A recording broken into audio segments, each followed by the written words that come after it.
दोस्तों, ये दुनिया जितनी साधारण दिखती है उतनी है नहीं। हमारे सामने हज़ारों ऐसे सवाल हैं जिनका जवाब साइंस के पास अभी नहीं है। जैसे कि क्या आत्माएं होती हैं? क्या दूसरा जन्म होता है?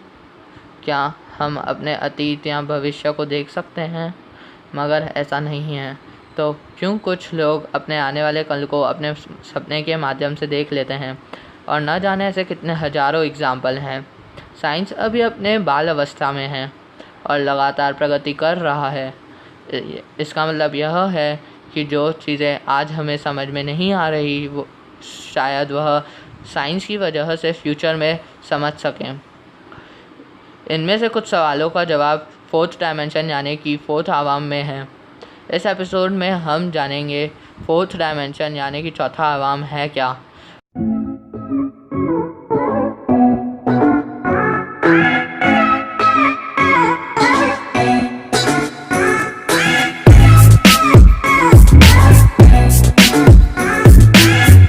हाय दोस्तों, स्वागत है आपका इस एपिसोड में।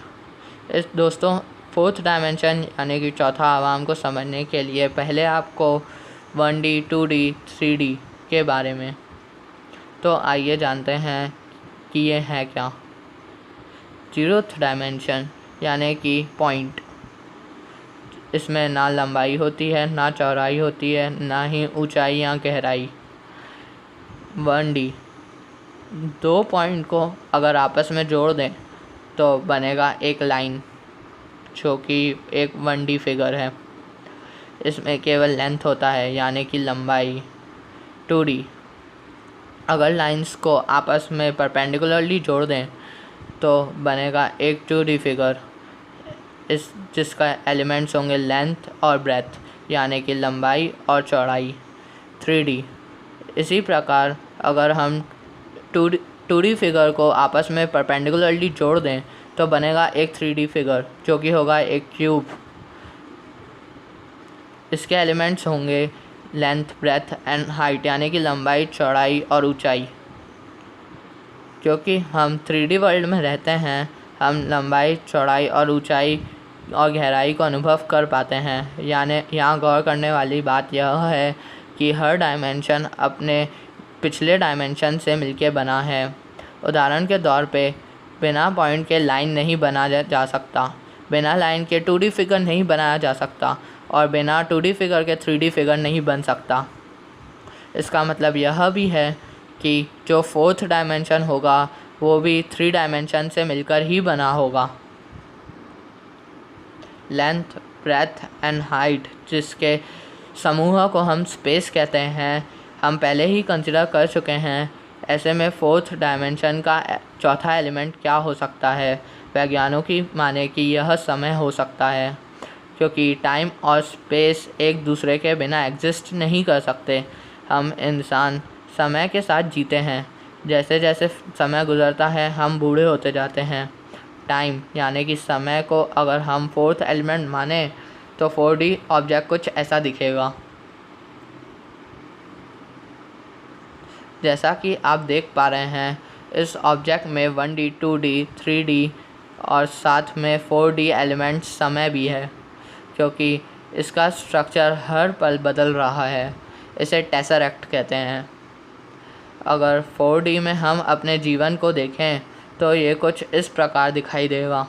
इसका मतलब यह भी है कि फोर्थ डायमेंशन का इस्तेमाल कर हम अपने भूत या फिर भविष्य को आसानी से देख सकते हैं। पर अब प्रश्न यह उठता है कि हम इस दुनिया में अपने जीवन को इस प्रकार क्यों नहीं देख सकते। चलिए इसे समझने के लिए एक उदाहरण लेते हैं। मान लीजिए कि यह एक 2D दुनिया है। क्योंकि यह एक 2D दुनिया है, इसमें रहने वाले लोग केवल लंबाई और चौड़ाई का ही इस्तेमाल कर सकते हैं। ऊंचाई या गहराई वह नहीं देख पाएंगे। इस दुनिया में दो 2D object red and yellow रहते हैं। उनकी दुनिया पहले एक 3D ऑब्जेक्ट जैसे कि एक स्पेसक्राफ्ट नज़र रखे हुए है। इस 2D दुनिया में रहने वाले लोग उस स्पेसक्राफ्ट को नहीं देख पाएंगे, क्योंकि उनके लिए हाइट एग्जिस्ट नहीं करता। जब वह स्पेसक्राफ्ट उसकी दुनिया में उतरेगा तो उन्हें लगेगा कि अचानक से कोई चीज़ कहीं से प्रकट हो गई है। वह उसे चमत्कार मानेंगे। यहाँ ध्यान देने वाली बात यह है कि 2D दुनिया में रहने वाले लोग उस 3D स्पेसक्राफ्ट को पूरी तरह नहीं देख पाएंगे। उन्हें केवल उनका 2D फेस ही दिख पाएगा, बिल्कुल ऐसे। अगर यह स्पेसक्राफ्ट इधर उधर मूव करे तो उन्हें लगेगा कि कोई चमत्कार हो रहा है। अब मान लीजिए कि एक 3D स्पेसक्राफ्ट में बैठे लोग रेड को उसकी दुनिया से बाहर ले जाकर हाइट एलिमेंट को दिखाते हैं। उसे लगेगा जैसे कि कोई दूसरी ही दुनिया है।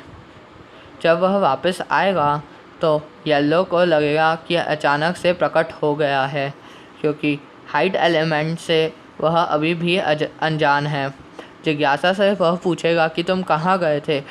रेड अपना एक्सपीरियंस तो शेयर कर सकता है कि उसने क्या देखा, पर वह कोई प्रूफ नहीं दे पाएगा, क्योंकि प्रूफ उसकी दुनिया में एग्जिस्ट करता ही नहीं है। इस एक्सप्लेनेशन के ज़रिए शायद हम यह भी समझ सकते हैं कि मिस्टीरियस एलिमेंट जैसे कि भूत या आत्माएं हमारे लिए एक पहेली क्यों हैं।